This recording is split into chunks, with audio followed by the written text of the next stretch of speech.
I'll grab some. In my notes. Then I won't miss them.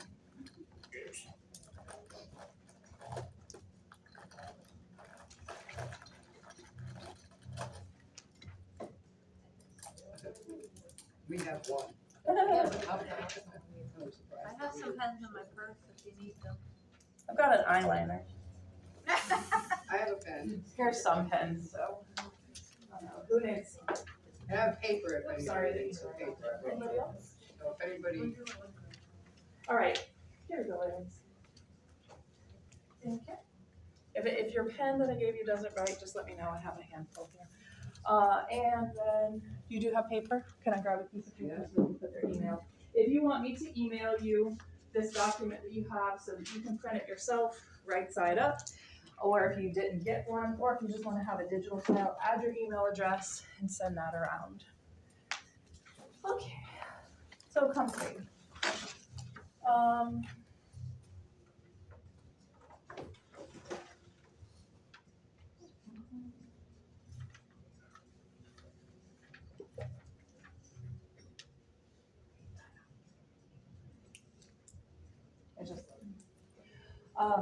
Like I said, comfrey is a food that animals can forage and eat.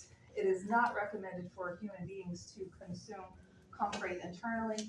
And the reason being, it contains some cyanoids, I never know how to say that word, but some cyanotic type qualities to it. So it can deprive you of oxygen if you take it internally. And it also is high in oxalates, which build up in your body. So they used to talk about making comfrey tea to ingest. That's no longer recommended because now we know more about comfrey. So when you hear about comfrey tea today, usually that's people making fertilizer. So comfrey, if you those of you who talked about your gardens that aren't very productive, you could grow some comfrey in your garden, and you could take those comfrey leaves and immerse them in a bucket of water, and over a period of a few days, it will start to smellify. But all of those chemicals that are in the comfrey will seep down into that water and make a great fertilizer. It's also very useful as a mulch to mulch around your plants.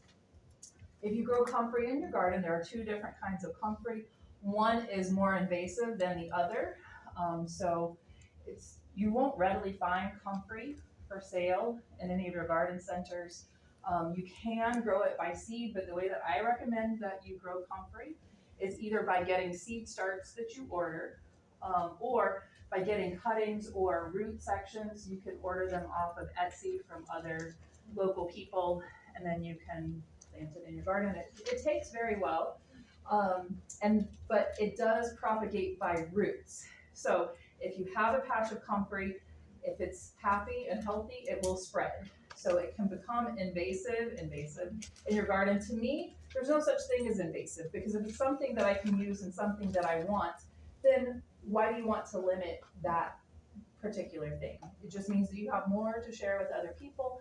But if you are concerned about it spreading, if you don't have a lot of room, then you can grow it in a container. I do have like an old wheelbarrow that the wheels and the frame busted out on it. So I have a whole wheelbarrow full of comfrey that I'm growing my comfrey in the wheelbarrow. And then supposedly it won't spread anywhere from there.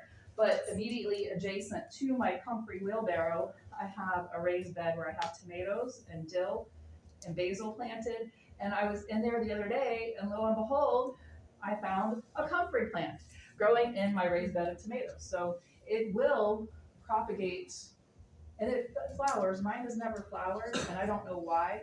I don't know if it's our climate or because I do harvest it so regularly for the rabbits. But let's talk about the healing qualities of the comfrey, and that is going. Does anybody have a page number for your comfrey? Number one. Okay, thanks. So it's right after calendula. Oh shoot. The rabbits can eat the comfrey, but we can't. Right. The rabbits have a different kind of digestive system, so it doesn't impact them in the same way that it does us. So, is this your friend? Yeah. Welcome. Come on in. Your friends are right back here. You don't have to sit with them if you don't want to. But we've already talked about some of the healing qualities of comfrey and that they call it bone knit or bone heal. And so it has an ability to quickly regenerate cellular tissue.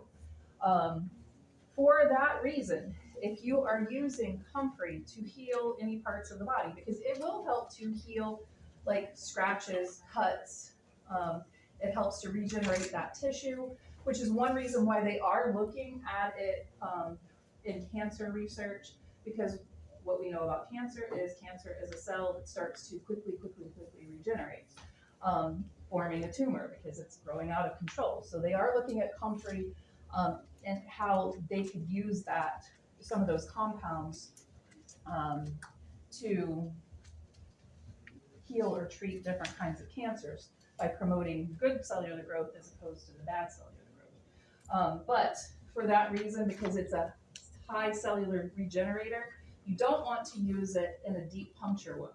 So let's say that you're walking around in your garden and you stepped on a nail that was left behind and you have a puncture wound that goes up into the sole of your foot. You don't want to use that comfrey on the outside of that wound to heal the tissue, because you are healing that skin on the outer part and you're potentially trapping infection inside in that moist area where it's going to continue to grow. So you only want to use comfrey as a topical on injuries like scratches or bug bites or things that are shallow to the surface. So you don't want to use it on any kind of deep wound because of the cellular regenerating properties. So we talked about its impact on joint pain and arthritis. It alleviates inflammation. It's also an antibacterial. So I also make a triple antibiotic salve, and we're going to talk about some of those compounds, those plants that we use in the triple antibiotic salve. But for my triple antibiotic salve, I use comfrey, yarrow, monarda, also known as bee balm or wild bergamot, and plantain. So we'll talk about each of those as well. All right, so that is comfrey. Does anybody have any questions about comfrey? I passed around a leaf. Do you have one? Do you have still? Okay, yeah, because you have one. We can share. All right, so next up, and what I did today, oh look, my oil is infusing. I'm going to turn this down a little.